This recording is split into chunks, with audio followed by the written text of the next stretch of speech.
नमस्कार, मैं हूं गुलजार अहमद। इस वक्त हम मौजूद हैं जनपद मैनपुरी की 108 भोगांव विधानसभा में।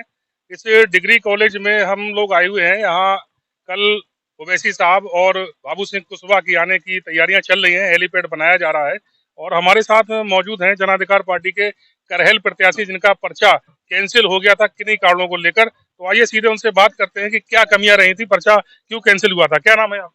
विक्रम सिंह जाटव। सबसे पहले मैं आपके चैनल के दर्शकों को धन्यवाद और आपको धन्यवाद देना चाहता हूं जो आपने हमारी बात रखने के लिए टाइम निकाला और आप यहाँ पे आए। मेरा नाम विक्रम सिंह जाटव है। मैं करैल विधानसभा से जन अधिकार पार्टी और भागीदारी परिवर्तन मोर्चा संयुक्त का प्रत्याशी था और हमने वहाँ पे सब तरीके से पर्चा फाइल दाखिल किया था। वहाँ पे माननीय अखिलेश यादव जी लड़ रहे हैं और भाजपा के एसपी सिंह बघेल जी लड़ रहे हैं। तो पर्चा में कोई भी कमी न होने के चलते भी पर्चा जब मैंने दाखिल किया तो जब दूसरे दिन हम गए तो वहाँ पे हमें बताया गया कि आपने शपथ नहीं ली है, शपथ के चलते आपका पर्चा निरस्त किया जा रहा है। जबकि एक सबसे बड़ी बात जो बता रहे हैं, हमारे जन अधिकार पार्टी संयुक्त मोर्चा के जो 4 मैनपुरी जिला में 4 प्रत्याशी हैं, चारों प्रत्याशी के एक ही जगह पर्चे भरे गए थे और सेम पर्चे भरे गए थे और उनमें करैल विधानसभा और किसनी विधानसभा और मैनपुरी सदर के पर्चे 3 निरस्त कर दिए गए और भोगांव 108 का पर्चा छोड़ दिया गया, जबकि पर्चे सेम भरे गए थे। तो ये वहां पर ये तो एक तरीके से ये हो रहा है कि संविधान को खत्म, लोकतंत्र में एक जनता ही सबका निर्णय करती है, परंतु अब जो प्रेजेंट की जो सरकार है वो जनता को बिल्कुल साइड कर रही है और तानाशाही शासन चला रही है। जाके जबकि आप नॉर्मल इंसान को, जो छोटी छोटी पार्टियां हैं, छोटे छोटे दल हैं, आप उनको जब पब्लिक के बीच में उनकी आवाज नहीं उठाने दोगे, उनके बीच में जब आप चुनाव लड़ने का उन्हें अधिकार ही नहीं रखोगे, उनको अधिकार से ही वंचित कर दोगे, तो वो दलित शोषित जो वंचित समाज है उसकी आवाज कौन उठाएगा।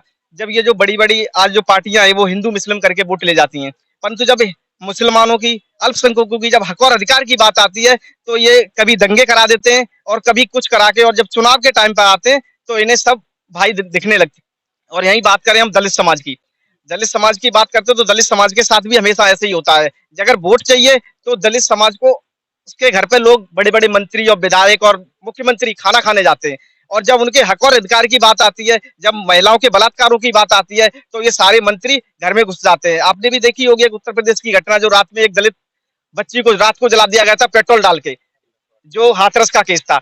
आप जो प्रेजेंट की सरकार है जो, वो हिंदूवादी एक चोला पहन के और हर तरीके से सरकार बनाना चाहती है। क्या वो दलित उस टाइम पे हिंदू नहीं था? और हिंदू के किस ग्रंथ में लिखा है कि आप रात को एक लाश को आप पेट्रोल डाल के जला दोगे? तब दलित आपको दिखाई नहीं देता है। और अब जब चुनाव का टाइम आ गया तो आपको दलित दिखाई दे रहे हैं, आप दलित के घर पे खाना खा रहे हैं जाके। जब उनके हक की बात आती है, अधिकार की बात आती है, तब आप उनको साइड कर देते हो। तो करैल विधानसभा पे सरकार के द्वारा, सरकार के दबाव में मेरा पर्चा निरस्त कर दिया गया, क्योंकि वहां मैं भारी बहुमत से जीत रहा था, क्योंकि वहां पे साख की वोट पूरा हमारे साथ था। और हमारा एससी, मैं जबकि एससी समाज से ही हूँ, जाटव समाज से हूँ, हमारा जाटव समाज का पूरा वोट हमारे साथ में था और कश्यप पाल और मुस्लिम समाज के सारे वोट हमारे साथ थे। तो कहीं ना कहीं इनको अंदर से सर्वे कराने को इनको डर था, जो इतने बड़े बड़े चेहरे लड़ रहे हैं, ये कहीं ना कहीं डर था कि ये प्रत्याशी हमको हराएगा, इसलिए इन्होंने हमारा पर्चा ही निरस्त करवा दिया है। तो आपका पर्चा जो निरस्त हुआ है, तो इसका आरोप आप किस पे लगाना चाहते हैं? सत्ता पक्ष पर लगाना चाहते हैं या जो अखिलेश जी वहां से चुनाव मैदान में आए हैं उसको लेकर, मतलब क्या कहना चाहते हैं? सर, आप पर्चा निरस्त की बात करोगे तो ये सर सत्ता पक्ष के, मैं इसलिए सत्ता पक्ष पे इसका आरोप लगा रहा हूँ क्योंकि वहां पे मेरे 4 पर्चे थे, चारों पर्चे सेम भरे हुए थे, एक ही इंसान ने भरे थे, उनके समक्ष चेक कराए गए थे। तो जब हमारे 3 पर्चे निरस्त कर दिए गए तो भोगांव की सीट पे पर्चा हमारा कैसे बच गया, जब पर्चा सेम था? और हमें ये बोल दिया गया इसके शपथ के चक्कर में नहीं किया गया। जबकि मैं जब पर्चा दाखिल करने गया था तो हमने वहां बोला था, क्योंकि हमारे भी पदाधिकारी है, हमारी भी एक पार्टी है, तो उन्होंने बोला था अंदर शपथ भी देनी होती है। तो हमने जाके कहा कि सर शपथ भी ले लो, तो उन्होंने शपथ की बात पहले से ही, जो शपथ का कॉलम होता है उसमें नो भर दिया था। जब हमने उनको कहा कि सर इसमें नो क्यों भर दिया है, तो उन्होंने बोला नहीं नहीं, आपका पर्चा ओके है, आप जा सकते हो, आप कल आके एक छोटा फोटो दे देना। जब हम दूसरे दिन गए तो पर्चा हमारा निरस्त बोल दिया गया। तो हमें बड़ा दुख हुआ, क्योंकि हम 5 साल से मेहनत करते, घर घर जाके मेहनत कर रहे हैं, हक और हिस्सेदारी की, माननीय बाबू सिंह कुशवाहा और अकबरुद्दीन ओवैसी साहब जो हक और हिस्सेदारी की लड़ाई लड़ रहे हैं, उसके तहत हम 5 साल से लगातार घरों में जाके, गलियों में जाके मेहनत कर रहे हैं, हमारे कार्यकर्ता मेहनत कर रहे हैं। तो उसके बाद जब हम पर्चा लेके बाहर आए तो हमने सोचा कि भाई ये तो हमारे साथ नाइंसाफी हो रही है। हम डीएम महोदय के पास गए तो 1 घंटे तक हमें डीएम महोदय के बाहर कार्यालय के पास खड़ा करके रखा गया, डीएम साहब से नहीं मिलने दिया गया। उसके बाद जब वहां से परेशान होकर हम एडीएम साहब के पास गए तो एडीएम साहब जिससे हमने बोला कि हमारे साथ न्याय होना चाहिए, ये हमारा पर्चा किस कारण से निरस्त किया गया है, आपको अगर लग रहा है मैंने शपथ के लिए नहीं बोला है तो आप वीडियोग्राफी जो हो रही है उसको निकालो, अगर उसमें मेरी गलती है तो आप मेरा पर्चा निरस्त कर दो, मैं आपको कुछ नहीं कहूंगा। फिर एडीएम साहब, हमने जब बोला कि सर हमारा पर्चा बहाल करना चाहिए, तो हमने बोला हम यहाँ धरना देंगे, तो एडीएम साहब बोले धरना दोगे तो अभी डंडे मारेंगे और अंदर खड़ा कर देंगे और आपको छोड़ेंगे भी नहीं, कि इसलिए ये आपकी उम्र है पढ़ने की, पढ़ो जाके, राजनीति करने मत आओ यहाँ पे।